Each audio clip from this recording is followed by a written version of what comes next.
Dënimi I tij mbaron në vitin 2048, por Toma Taulant, 41 vjeçar shqiptar, ka vendosur ta përshpejtojë lirimin e tij. Sipas Corriere della Sera, që nga mëngjesi I së dielës ai është kontrolluar kudo dhe përreth burgut të operës, Milano, dhe jo vetëm atje. Toma, me një precedent penal për grabitje dhe drogë, është një ekspert në arratisje. Alarmi u dha në orën 8 të mëngjesit, kur gjatë kontrollit të tyre të mëngjesit, oficerët e policisë së burgut në burgun e sigurisë maksimale në opera nuk arritën ta gjenin atë në qelin e tij. Duket se Taulanti ka prerë hekurat e dritares dhe ka dalë në obor, ku më pas është ngjitur mbi murin perimetral dhe është zhdukur. Hetuesit po analizojnë pamjet e kamerave të sigurisë për të rindërtuar në detaje mënyrën dhe kohën e arratisjes së tij dhe për të zbuluar se ku mund të ketë shkuar. Kjo është arratisja e 4 në karrierën e tij kriminale, por ai është kapur gjithmonë.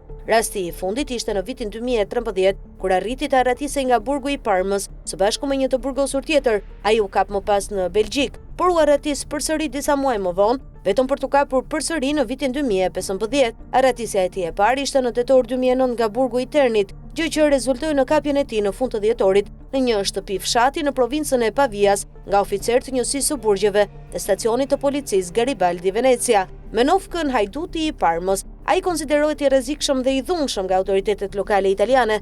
Arratisja e parë më 9 nëntor 2009 nga burgu I Ternit në Itali. Toma kishte arritur të arratisej duke përdorur një çarçaf. U arrestua më 24 dhjetor 2009, së bashku me 4 shqiptarë të cilët akuzoheshin se kishin grabitur 7 vila në harkun kohor të një viti në veri të Italisë. Arratisja e dytë më 2 shkurt 2013 nga burgu I Parmës, po Itali. Toma u arratis së bashku me Valentin Froka, I dënuar me burg për jetë për vrasje. Të dyja kanë mbathur në mënyrën më klasike, pasi kanë prerë hekurat e qelisë dhe pastaj janë varur me litar. Arratisja e tretë më 14 dhjetor 2013 nga burgu I Lantin në Belgjik. Në shtetin belg ai u arrestua më 11 shtator 2013. Toma është I njohur si njëri prej pjesëtarëve të bandës së Ilir Pajës, I njohur ndryshe nga policia italiane si UFO.